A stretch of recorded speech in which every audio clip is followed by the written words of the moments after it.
Hindi na nga maiwasang magtanong ng publiko kung ano ang totoong dahilan sa hindi pagkakaunawaan ng sikat na aktres na ito at ng kanyang kapatid na halos kasama niya palagi sa mga mall shows, shooting, taping at iba pang event sa showbiz.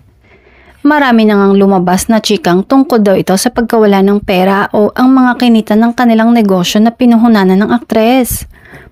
Wala pang kumpirmasyon sa isyong ito ngunit ayon sa ilang source at malalapit na tao sa kanilang magkapatid ay posibleng ang iyon ang dahilan ng kanilang pagkakaaway.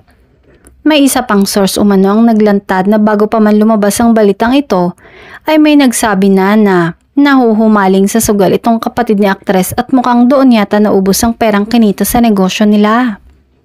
Hindi na malaman ng sikat na aktres kung anong dapat niyang gawin sa sitwasyong kinakaharap niya ngayon. Lalo pat may mga bayarin umano na sa pag-aakala niya ay binabayaran ng kanyang kapatid ngunit hindi din pala.